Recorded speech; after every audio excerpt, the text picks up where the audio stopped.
This is the Yanks Go Yard podcast with Adam Weinrib and Thomas Carinante. Woo! Welcome to a surprise time slot edition of the Yanks Go Yard podcast. Surprise! Spooky. Scary. I'm Adam Weinrib alongside Thomas Carinante. We're still in spooky mode. Scary titles. Halloween creeps. Creepy crawlies. Everyone figuring out at the same time that the Yankees could use Juan Soto. Very scary. Very scary. Sean Casey, just before we drop this podcast, put out a mayor's office video saying the Yankees could, big left-hander, superstar. Yeah, Juan Soto, the Yankees would be a perfect fit. Why'd you leave then? You didn't want to coach him? You didn't want to coach Juan Soto? Would indicate that maybe the deal's not done, but the rumor wars are heating up. We've talked in abstract about Juan Soto to the Yankees forever. Now it's down to Andy Martino saying the Yankees and Padres have engaged. John Heyman saying they haven't. Martino said they did it at the deadline. Also recently, Heyman says it's been a while. The Athletic says no contact. What is it? Everybody wants to be the first to this one. Bob Nightingale said today that Soto is now apparently likely to be traded this offseason. We'll break down where everybody stands and the lines that they're drawing in the sand. Plus, do the Yankees have a mole on the inside of Yoshinobu Yamamoto's Japanese clubhouse? Plus, the free agent left fielders suck. And the top 5 reasons why the Yankees have not done an end-of-season press conference. Thank you for joining us. We are typically live every Monday and Thursday at 2 o'clock Eastern, but today 3:30 to accommodate the Baseball Insider stream. And Robert Murray going to the World Series. We'll be right back at our normal time, 2 o'clock Eastern on Thursday. We'll be with you all offseason long, all winter meetings long, live as often as we possibly can. We appreciate everybody joining us, viewers, listeners. All of you are very, very special human beings. And Thomas Carinante is here. As always, thanks for joining me. You've got a special offer for the viewers and for the listeners as well. New offer for everybody. Listen, sports fans, this isn't even for Yankees fans. This is if you like sports. Have you heard of Superdraft DFS? Superdraft hosts daily fantasy prop games where you can compete for a chance to win cash prizes. Cash. Pretty good. The game is simple. For each contest, you are given a pool of props for upcoming games. You pick whether each prop will be over or under the given total. You can choose up to 8 different props for a bigger win. Kind of like a parlay, I guess. If you want to join the action, we've got you covered. Sign up with our promo code FAN, F-A-N, today and receive a deposit match up to $20. 20 whole smackers. You also receive a free pick in your first game. Think of it like a free square in bingo or a free leg to a parlay. Using the code FAN when signing up not only gets you these rewards, but it supports us, your boys, Adam and Thomas. So make sure to use that promo code FAN when you sign up. This offer is only available to new customers who are 18 and older. You got to be 19 and older in Alabama, 21 and older in Massachusetts, and physically present in valid states. Please remember to always gamble responsibly. Check the episode description for full terms of the offer. I think we got it up there. I got it up there. You could check it. The terms are in there. Check it. Check the terms. At this point, I'm wondering if Juan Soto is a fit for the Yankees. What do you think? Do you think, so let's break it down for this. Like, do the Yankees have enough left-handed hitters in general? Juan Soto's a lefty. Could the New York Yankees, an 82-80 team that just put forth one of the most putrid offensive efforts in their long and storied franchise history, use a superstar lefty bat? Could they? It's interesting. What about they struggle with long-term commitments. Would it behoove the Yankees to maybe get a superstar who's only on a 1-year expiring deal before they have to commit to that person financially? That would seem to make sense as well. And would also lessen the trade cost because you're not trading for 3 years of Juan Soto, just 1. Could the Yankees use someone who extends the window of a championship opportunity with Aaron Judge and Garrett Cole in their primes? I guess so. So ultimately, when you balance every factor, it does seem like 24-year-old megastar Juan Soto, who is a Ted Williams level hitter, could be an interesting fit for the New York Yankees lineup, which has not actively pursued a lefty this decade. So ultimately, I do feel like Juan Soto, an MVP candidate and potential Hall of Famer, could be a good fit on the 2024 Yankees, a lineup that sucks ass. What do you think? Do you think he could potentially be a fit? People are starting to make this connection, so I wonder where you're at on that. Yeah, I don't get the analysis. It's like, why is that even a discussion? Why is there just not? There's got to be someone's got to have something deeper here. I understand that the Padres are in a bit of a holding pattern because you don't know what they're going to do. I don't even think they know what they're going to do. So seeing these rumors pop up prematurely because I don't think most teams have not figured out what their offseason plan is. the Yankees should be ahead of the curve. They are not, but to just say, oh, Yankees and inquiring about Juan Soto, very good fit for no shit. It's a good fit for any team. It's a great baseball player who can play left or right field and will be entering his age 26 season when he hits free agency after next year. So yeah, makes it a good long-term fit too. If the Yankees are interested in giving him a contract extension, makes sense for a team that's bad. The Yankees are bad. Helps make them a little bit younger in an experienced baseball sense, because they have older veterans who are aging and are probably past their truest playing abilities. And then they have guys who have barely been at the MLB level. So they don't have anybody in the middle. And Soto would actually, I think that's right about that, somebody. I just gave you something to write about. Maybe I'll write about it. It's up to you if you want to write about it. I mean, what matters to me are the tangibles. So, like Bob Nightingale saying Juan Soto, the likelihood he's traded is increasing today. Great. That is a great report. Why? But why? What are the reasons? Because the Padres are finally probably coming to terms with the fact that if they need to shed the salary they're looking to shed this offseason, there's no way to do it unless they trade Juan Soto. Just a matter of do they think they're going to get 10 next year or not? If there's even an inkling that they can contend in Juan Soto's final year, they have to keep him. But if the likelihood of a trade is increasing, I need to know that. Yeah. And that's why the WAR is more important than everybody. Somebody just asked Sean Casey, like we said, if he believes that this is a good fit for the Yankees. He was like, oh, big, powerful left-hand hitter, Yankee Stadium. Of course, that's what they need. Yeah, that's what they need. We all know that's what they need. That's why I need to nail down the rumor wars. I need to know, is Martino right? When's the last time that they talked to the Padres about Juan Soto? Or is John Heyman right? Was this just a dalliance at the deadline, and then when he wasn't available, they didn't go back in and talk about it further? Because we've talked about it plenty. The Yankees have a lot of pitching. They have a lot of pitching at the upper levels. They can absolutely make a Juan Soto trade package for just one season of Juan Soto that fulfills the Padres' needs. Will Warren, Clark Schmidt, Clayton Beater, Chase Hampton, Drew Thorpe, 3 of the 5, Brock Selvage, 3 of these dudes, plus Everson Pereira, plus someone from the FCL roster. Done, easy. Take back Carpenter if you need salary relief. Take Jake Cronenworth if the Padres are being really demanding. Like, you can figure this out.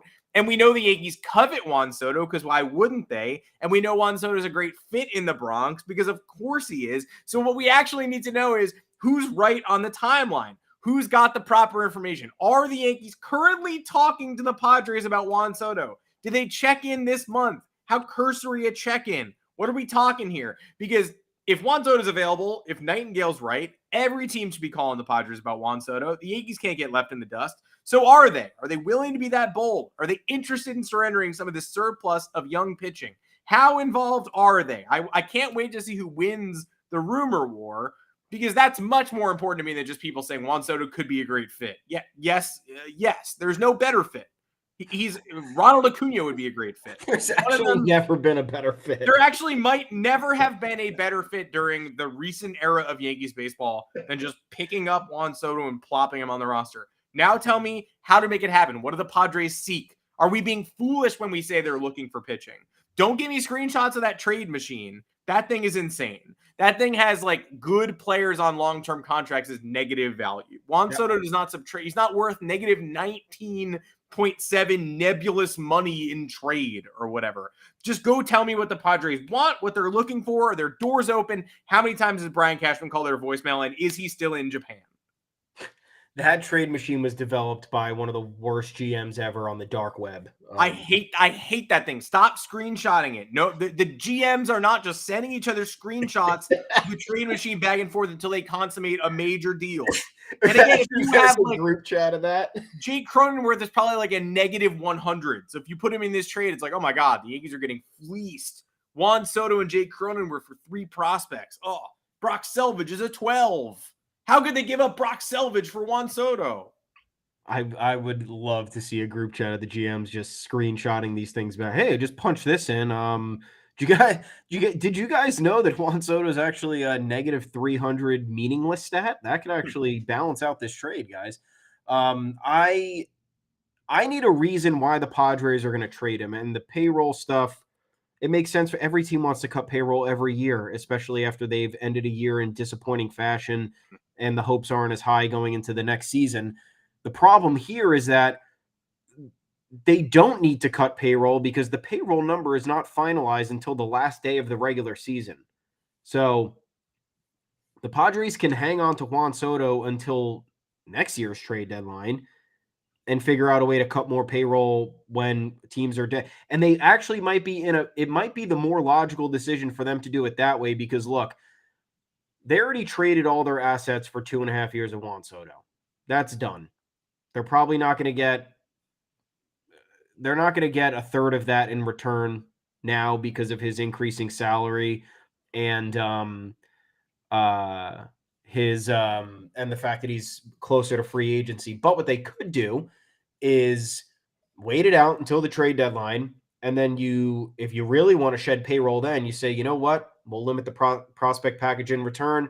We need you to take on these 2 or 3 contracts, and then we'll make this as simple of a deal as possible. You're just taking on money. You're getting Juan Soto for the stretch run, and that's what's happening. You give him maybe a lasting impression, and you can have a leg up in signing him in free agency, whatever you want. But at that point, teams are going to be more desperate to make the deal at the deadline if they feel like they're on the fringe of contention or they feel like someone like Juan Soto is the missing piece, even though he's the missing piece for 29 other teams out there. I don't know why this is even part of the discourse, but I need in these rumors, in these reports, a tangible reason outside of payroll as to why the Padres would trade Juan Soto, because none of it makes sense. All of the bigger contracts on the Padres books are untradeable. They are literally never trading Manny Machado. They are never trading Xander Bogaerts. They are never trading Fernando Tatis. They are never trading Yu Darvish. And those are the people eating up all of the money there. Machado and Bogaerts are not getting any younger. So it's like the Yankees don't want to waste Cole and Judge's prime. The Padres, theoretically, if they ran it back next year and replaced Blake Snell, they would be predicted to win the West by a lot of people, I'm sure. Yeah. Although the Diamondbacks are obviously trendy now because they happen to be in the World Series. But it's not like that roster we all thought was like the NL World Series favorite this time about a month from now last year. Like, I think a lot of people would probably look at that and go, oh, yeah, good. Juan Soto sticks around, and this is probably the best Bogaerts will ever be, and this is probably the best Machado will ever be. So I guess they're going for it. That's great. But apparently they need to trade Juan Soto. Yeah, there is the conflicting reports going back. Oh, they might not. Of course they might or they might not, because nobody knows what's happening. Nobody knows nobody knows what they're trying. They just got rid of their manager. They essentially fired him. They have a lot of internal work to do. And for as crazy and kind of tumultuous that front office is, I just don't think one of the first orders of business heading into a chaotic offseason is going to be to get rid of the best player on the team, even if there's no chance of them being able to sign him long-term. The Padres, I don't think, care about assets, because if there's one thing AJ Preller can do, it's just keep replenishing and replenishing and replenishing. And he does that through any means possible. And a Juan Soto trade he did not leave himself exposed to be like, okay, well, the only way we can replenish this farm system now is if we trade the guy that we traded all these other people for. He did not say what you want about AJ Preller. He did not prepare himself to put himself in a corner and not have any recourse after trading for one of the best players in baseball and gutting the top 10 prospects in his system. That's not what he was doing. So sit on these reports all you want. Have a blast. Yeah, keep projecting Soto in the lineup. Keep talking about how great great of a fit Soto is for a Yankees team that is bad. We won't be listening to that. I need a tangible and consistent, because look, if there were this many teams interested in Juan Soto and there were, teams calling the Padres, we would have heard a lot more than we've had so far. And we've heard nothing so far. We've heard nothing so far outside of a preliminary discussion with the Yankees that was refuted. Now the Cubs are apparently interested, which, sure, a big market team that needs an outfielder. Why wouldn't they be interested? Mm-hmm. There's no nuance to it right now. It's boilerplate reporting, and it's not getting us anywhere. We'll believe it when we see it. We'll believe it when there's an actual trail of consistent reports where more than one insider is saying something. We don't even have consistent voices on either end of the side here. Well, it's really important for a bajillion reasons, like we said, but it's especially important because, look, you're going to have to add an impact bat to the outfield this year. You're going to have to find a left fielder, and so the Yankees cannot enter another season without a left fielder. The left field market is abysmal. And just reminding everybody, we put out the ranking of the left fielders last week. We've talked about this on the show before, but if they don't get Soto and maneuver somebody over, if they don't get Adam Duvall and move someone over, if they don't get Cody Bellinger and mess around, the natural left fielders on the market are crazy bad. I ranked them in tiers, and it was tough to even do a top tier. Lourdes Gurriel Jr. is my number one available outfielder, but I'm also not paying a significant amount of money for the starting left fielder in the current World Series who's on the wrong side of 30 and is about to catch it for his only large career payday. He makes next year's Yankees better, but not by the amount it'll take to actually secure him. Jock Peterson, again, 3 years ago was the time to sign Jock Peterson. 2 years ago was the time to sign Jock Peterson. Now he's the best or second best left fielder on the market. Tommy Pham, would love to have him. Just got done speaking with Robert Murray, who said he's probably in line for a multi-year deal this offseason. I don't think the Yankees are paying mid-30s Tommy Pham a multi-year contract, so move along. Mark Canha has some sort of option that may or may not get declined. He's in that top tier. Mid-tier is Michael Brantley, David Peralta, who was awful last year, Jurickson Profar, who was one of the worst players in baseball last year, and Joey Gallo. And then the bottom tier is non-starters. Travis Jankowski, who's on the Rangers bench, is the best of them. Jordan Luplow, Bobby Grossman, Raimel Tapia, Ben Gamble, Corey Dickerson, AJ Pollock. The Yankees need a left fielder, and there are none. So you'd better get someone to either take a bulk of the innings in right field, move Aaron Judge to center, find somebody else who could play left. Canha would be great if he ends up on the market, but geez, it's so bleak. Like, you're maybe going to have to throw Stanton out there until he gets hurt, or like tell Cody Bellinger to go play left field, and we'll find a center fielder like Kiermaier, and Jason Dominguez will be back in July. Like, this gets really complicated really quickly if the Yankees don't sign one of these very foolish names, which is, I guess, the reason that they're still connected to Alex Verdugo. Yeah, my God, I don't know how. I mean, there's been no reports that have had any truth behind it. It was that one stupid one from right after the deadline that said the Yankees and Red Sox talked about Clark Schmidt for Verdugo, and for as dumb as the Yankees are, I don't even think that I think that was something like Chaim Bloom might have cooked up, and then it got to a Red Sox reporter, and then they put that out there. But Brian Cashman, for as frustrating as he can be, if he ever got that proposal, he would hang up the phone before the sentence could even be finished. You're not going to trade a controllable starting pitcher for a problem child outfielder who has plateaued, arguably, batting .275 and OPSing .770, who also got benched this year for being immature on multiple occasions, who has not responded well to criticism or challenges from his manager to step up and be better. Why do you think that would work better in New York?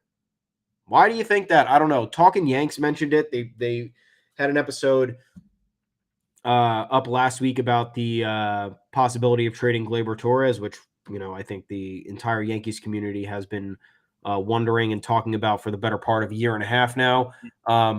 Talked about pondered a straight up 1-for-1 swap, Gleyber for Verdugo. I think that would be insane. The value that Gleyber brings as a middle infielder will trump any sort of value that Verdugo brings in at any position. Even if Verdugo was a shortstop, still wouldn't make a difference. I don't know. And then MLB Trade Rumors had the Yankees as among the top 5 destinations, alongside the Dodgers, who would never trade back for him because they have no reason to. The Astros, which that would be a fucking nightmare watching that. The Guardians, I think, and the Mariners, which those 2 teams make sense. Perfect. The Mariners made so much sense last year too, and will continue to make sense. I don't know why, but I don't know why it's again more boilerplate linking. It's like, oh, the Yankees made 2 trades at the Red Sox the last 2 years, Ottavino and Greg Allen. Looks like we could be on deck for a third, or maybe not. Or maybe Chaim Bloom being there was just an anomaly and he decided to open up business when that was something that they didn't do. And those 2 trades The Ottavino trade did not work out for them. They took on payroll from the Yankees to give the Yankees more financial flexibility, and then Adam Ottavino got them eliminated from the ALCS in 2021. And then Greg Allen, that didn't work out for anybody. The Red Sox got nothing in return, and the Yankees didn't use Greg Allen. So that doesn't now mean you're going to trade someone who was once upon a time a franchise cornerstone, which they believed in Alex Verdugo, to a division rival. And the Yankees are going to consider trading pitching for that, for 1 year of that. I know the Yankees have had problems with, I guess, getting people with off-field issues on this roster, from Domingo Germán to Aroldis Chapman to Jimmy Cordero, whatever. It's a terrible look, but I think at this point they know. Also they have to know Yankees fans hate Verdugo. There is no world in which I think Yankees fans would accept him being on this team. And it's not like a Damon situation, because it's not like Verdugo has accomplished anything. He hasn't accomplished anything. He's barely an above average hitter, improved a little bit on defense this year. And guess what? He mostly played right field this past season, where his defense improved a lot because he was playing left field. He was splitting time between left and right, and he wasn't particularly good in left. So he ain't playing right field here. You know that. So now putting another outfielder out of position in left field, which the Yankees have been doing for 3 years now, you think that's part of the answer, to trade a starting pitcher for that, or a middle infielder on an expiring contract for that? Absolutely not. I think the only options you have here are Juan Soto, great fit. We can't deny it. It's an interesting fit, Juan Soto, for sure.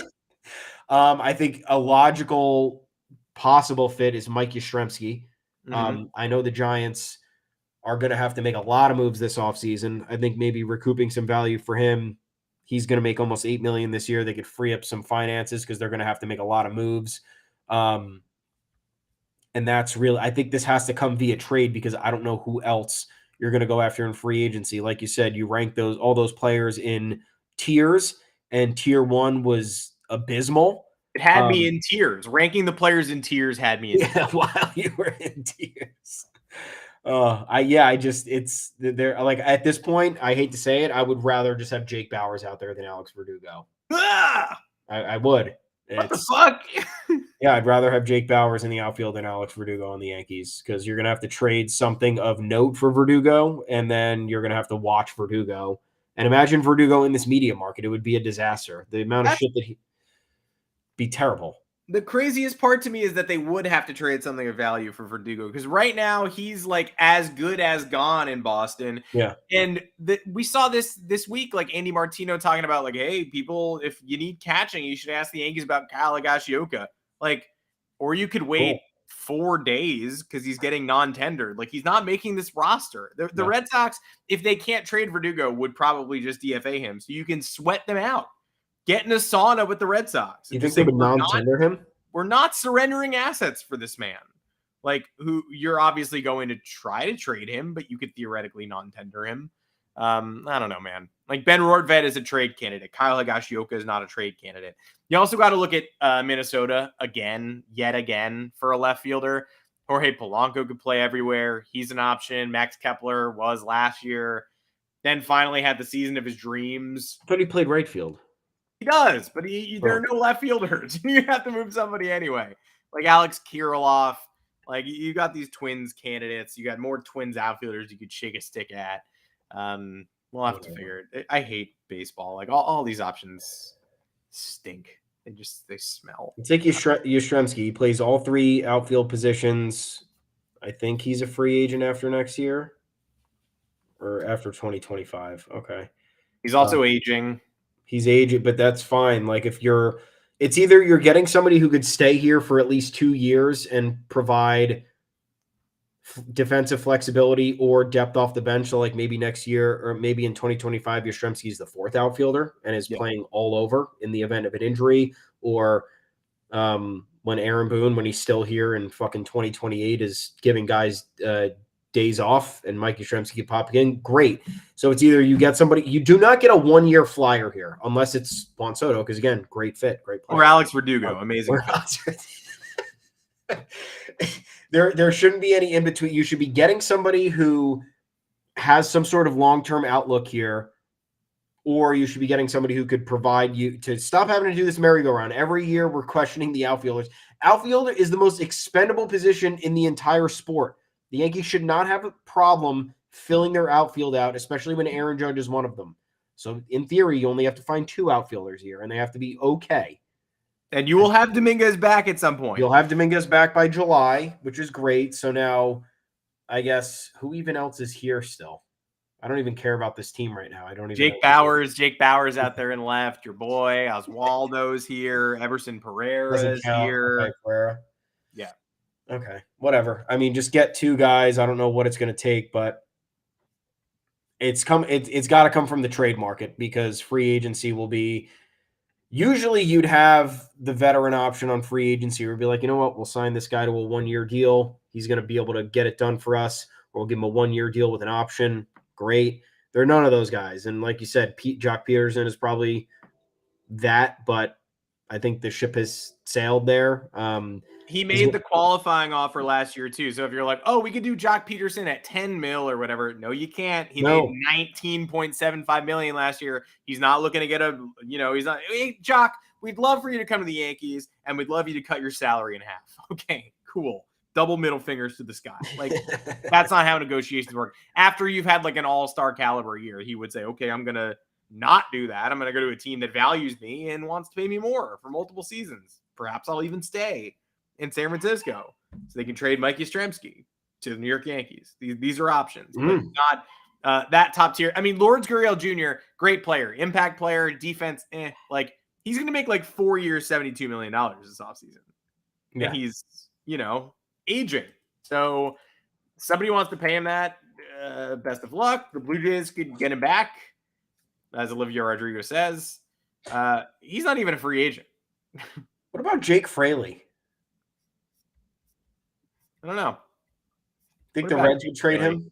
I love Jake Fraley. I don't know why. He's awesome. Yeah. Bats left, throws left. I'm a fan. I like he's like if Ben Gamel was like actually good instead of like kind of interesting. Yeah.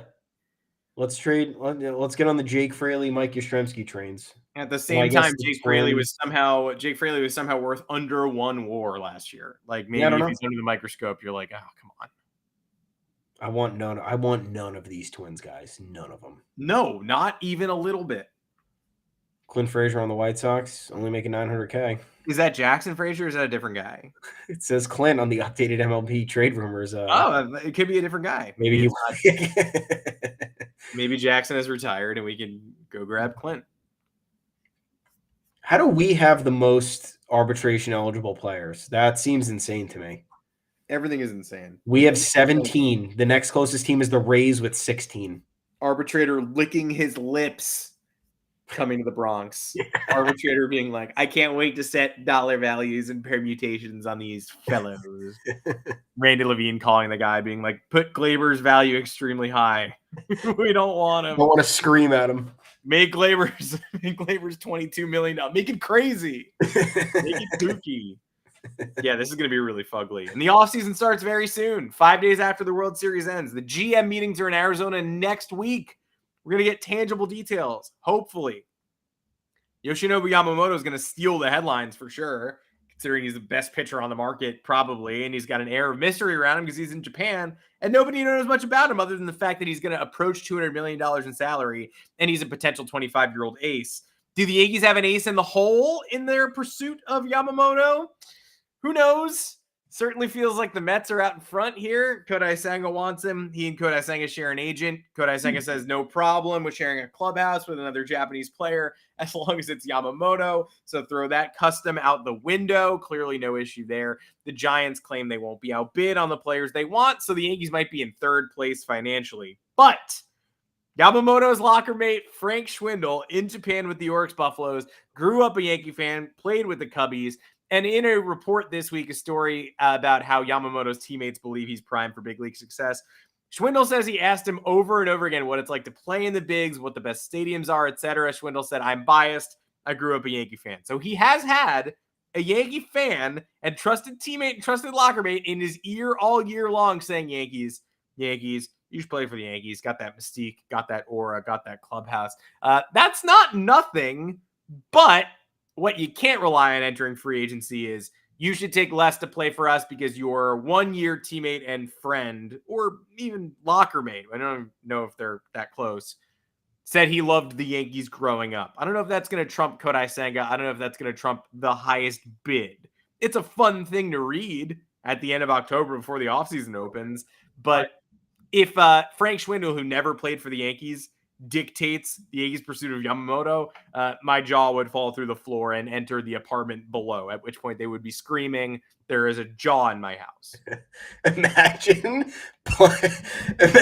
like not knowing this person and you're just like they're in a cubicle now. I guess I'll make it an everyday reference here. They're in a desk across from you at work. Mm-hmm.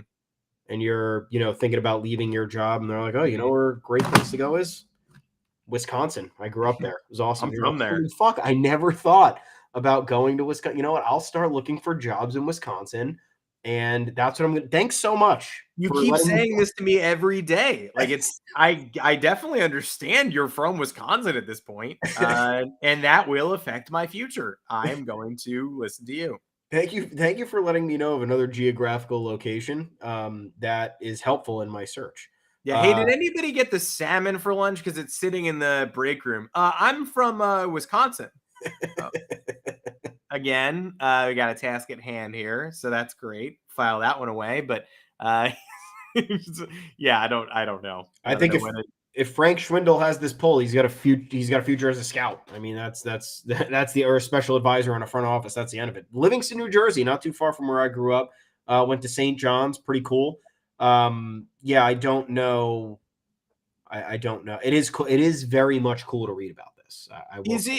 Is it just because Frank Schwindel kind of sounds like Swindle, the Steinbrenner relatives, and also swindling the thing that you do when you don't when you fleece somebody or don't pay them the amount of money they're owed for whatever they receive. The thing you do when you're a coward. that thing that you often do when you have low moral fiber. Yeah. I don't know. I mean, again, shout out to Frank Schwindel for doing the Lord's work. I don't know if it's going to work. We have such limited things to talk about on Yankees news this week that we're actually talking about Frank Schwindel. Good comment here, like positing more potential options. Jorge Soler of the Miami Marlins. Look, you want to talk no defense, boom or bust offense, of course. Soler more of a DH, and there's a player option for next season, so he could just pick that up and go to Miami, where he found a lot of success this year. Luis Robert is going to be a very trendy trade candidate this offseason, and I certainly would say yes to the dress if that came up on my plate. Teoscar Hernandez, I think I'd say no. Another right field DH type. Another right field DH type. Somebody who had a really slow start this year as well. What the Yankees can't afford is a slow start. Somebody who isn't an immediate success after they stake their whole offseason on him. Ended up with a 2-WAR year, 26 bombs. Look, doesn't look terrible, but another righty hitter and an OPS plus just barely above league average at 106. So Robert is the one I love here. But again, this is 3 powerful righties. Like obvious fit city. Like if they pair one of these guys with Juan Soto, it looks a lot better. But you got to find a way to get some left-handed power in this lineup. You just do. And with an obvious vacancy in left field, that's a spot. That's a perfect spot. These guys would all be options if they had just gotten left-handed bats over the last 3 years. Yeah. And then it'd be so much easier right now. We'd sit here being like, you know what? That could do it. Let's give up assets for Luis Robert. That'd be sick. Yeah. That'd be a whole lot of fun. He has tremendous power. He's an athlete. I know he's injured a lot, but yeah, it'd be nice to have conversations around a plethora of trade candidates as opposed to being pigeonholed into one thing because you've neglected that one thing for 3-4 years. So yeah, look for the outfielder to come via trade. If it comes via free agency, it will not be good. It will be underwhelming and you will not enjoy yourself. No, you will have a bad time. Well, let's talk about what Hal Steinbrenner said in his end of season press conference, which he held last week. And no, He didn't. He said he would. He said he'd meet with the media. We didn't know, via Zoom, in person. Will Brian Cashman be there? It's Monday, October 30th. It's been like a full week since we heard about this. And there was a rumor he was going to, we wrote about it. You wrote about it. He was going to outweigh, Cashman and just overspend and overrule him this offseason.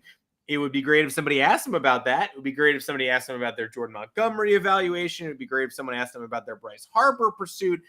Still a no-go. Hal Steinbrenner has disappeared. Haven't heard from Randy Levine. Haven't heard from anybody. These are my top 5 reasons that the Yankees have delayed their postseason press conference in my dream. These are the 5 possible good reasons why they would have done that.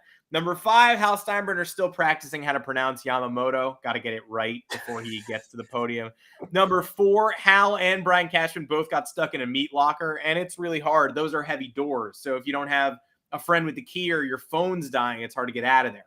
Number 3, Hal wants to see if Corey Seager wins the World Series first so he can decide whether to fire Cashman or send him to prison. 2, Aaron Boone is finalizing a deal to play in the Dubai Baseball League. So that would theoretically be a huge development. You got to wait around and see if that happens.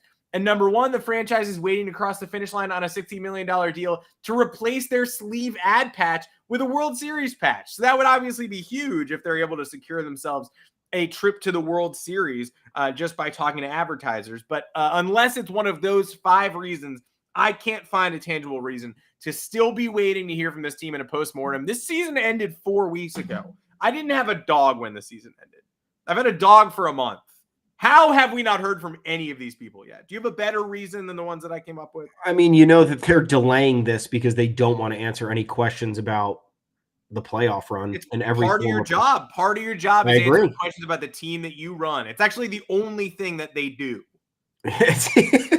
In theory, it is their only job. But I truly think they do not want to answer any questions about this current playoff picture and how I think there's a lot of things. I mean, but I do think about it now and I'm like, who's going to ask them that? Because like no one, Yankees media is actually pretty good. I shouldn't give them any flack, but sometimes there's a very easy way to ask the obvious question and they don't do it. Mm-hmm. So I don't know how, and you know that the Yankees PR team in a sense like tells people to chill on asking certain questions or elaborating further on certain topics. But I do think even that baseline, as basic as it gets, they don't want to answer anything about why a team like the Diamondbacks are in the World Series and they're not, why a team like the Rangers, who has 5 or 6 of their former players and 2 or 3 of their desired trade candidates or free agent acquisitions are there and what went wrong. They probably don't want to answer any questions about the Astros getting to the ALCS again and why they're continuing their. I know that they lost the ALCS, which we're certainly rejoicing about, but that was their 7th straight ALCS. Yep, and it could easily be 8, could easily be 9. Scott Boras is going to take Altuve and Bregman to free agency, but they'll both sign there. Like they're never. They might get weaker. They were weak this year, but they're never going away. Yeah, I don't think that they want to answer anything pertaining to what's happened because this is a worst case scenario for them. Not only did they finish with their worst season in 30 some odd years, but they couldn't have had I don't think there could have been a less desirable playoff picture for them and how it all transpired and how it's all unfolded. I know, like, I think the best thing to date was Montgomery getting knocked around a little bit in that World Series game, but I mean, what do you get? The guy's been that's hardly a point of criticism for him at this point with all that he's done for them since the start of August. Secondly, I think they need to spend a lot of time in a room with Randy Levine cooking up ways he's going to scream at players when they, like we mentioned before, when they ask for more money in arbitration. Because that's going to happen. We're zoning in on even Talking Yanks was mentioning it when they were discussing the Glaber situation. They're like, this is kind of a high arbitration salary, and it's like, it is, but why are we talking about this? It shouldn't be a problem at all. Just pay the salary and move on and look for other players. Brian Cashman's probably getting together his his outside the box free agent picks, which are just worse names than the good names. And he's spending his time figuring out how he can make this offseason a lot more difficult than it needs to be, as he eliminates his list of priorities, which I don't even know what they are at this point because I don't even know what they've discussed. There hasn't been an ounce of information outside of the one preliminary Soto talk, which then got debunked a day later. So, Hal Steinbrenner's probably planning his second Euro tour. Where is he going to be in Europe this year when there's a big deal that has to go down and Cashman's trying to nickel and dime them and they're like, get Hal on the phone, and Hal's in his flip-flops and his tighty whiteys getting out of the pool. Hi, sorry, Croatia. I'm at the White Lotus. Like you, do you have something for me? If you send it to my desk, yeah, I'm enjoying local Italian prostitutes. Hal maybe we'll say Hal's going to be in Croatia this year, and he's going to have to answer an emergency phone call at 4 a.m. I mean, he's like, God damn it again, Brian. Why are we doing this? It's Judge. You're trading him? What are you I gotta do Judge again? I just did this. So yeah, there is the only logical explanation here that we can sit down and be serious about is that they don't want to answer any questions about this playoff run, and they probably feel as if by the time a World Series winner is crowned and the dust settles on that, maybe a couple days after, we're already going to be in off-season talk. You know how this works. The off-season starts 5 days after the World Series. So I think it's the team that wins the World Series and that fan base kind of gets to celebrate and talk about it. But baseball is unique in the sense where it's like, nope, off-season starts actually tomorrow. So now if the like NFL, the offseason doesn't start for 5 or 6 weeks. So there can be some gloating there. There is a holding period. The Yankees are probably strategically taking advantage of the short window to be like, okay, we'll get a press conference out 2 days before the offseason starts. They're going to have to pick and choose between questions they're going to ask about what we're going to do with the roster, what's the offseason looking like for us versus why do we suck and why did every other team do better than us and why are all of our former players succeeding elsewhere. So, yeah, we're going to go with that. And I truly think that's what it is. It has been a nightmare offseason so far, and it hasn't even really begun. I love your use of Samad, too. We don't say Samad enough. Where's that? Do we not? I mean, just the world. Like, maybe you do. Maybe I do. But we don't say Samad enough. It's Summad. It's not Some odd. It's a cool word. Well, this has been a bleak week in Yankees history. Bleak month, dark October, strange times. Might as well end it. Stanley been great in the comment section, so we might as well answer your trivia question. Thanks for being here. If you aren't a subscriber, I'd love to see you as a subscriber. The numbers are growing. We've added 60 in the last week or so. Huge. Trivia question: which current MLB managers won a World Series as a player for both the Yankees and Red Sox? I'd love to incorporate more trivia into the show in general. I think I know this one. Thomas, do you know this answer? Current manager. I'm going to Google this to make sure I'm right, but I think I have it. No, I don't know. I can't even think of someone. Yeah, I got this. This. Go for it. This is potential future Cleveland Guardians manager, but current Tampa Bay Rays manager Kevin Cash, who that's right. Was an 07 and 08 Red Sox, but won the 07 ring and was on the 2009 Yankees. Got 10 games, 28 plate appearances, and then retired with the Red Sox the following year. Career 183 hitter who still does not know how much gas Blake Snell has in the tank to this day. Great question. We should do more trivia on this show. Yep, Stanley chiming in. It is Kevin Cash. Bangarang. That also, do you know who can get a World Series ring this year, by the way? Like, I looked through, do you know who's on the Diamondbacks and Rangers coaching staffs? I went through this because I bought the World Series program because I'm a sick puppy who just like, I was like, oh, expensive magazine. I got to get that. Idiot. But I bought it, and assistant hitting, the Diamondbacks hitting coach staff, Damian Easley is a coach on this team. He's going to get a ring if the D-backs win. Joe Mather, I don't know if you collected 2006 Bowman Chrome, but everybody wanted it. He had a huge minor league season. He was with the Cardinals for a little bit. He is the official Diamondbacks hitting coach. He ended up with just 14 big league homers. Not a long career for Joe Mather, but yeah, right before he got called up with Memphis, he had 315 with 12 homers in 38 games. Everybody's like, oh man. 2008, he got called up, but he was cut in 2009, and his career kind of spiraled from there. But Joe Mather, a blast from the past.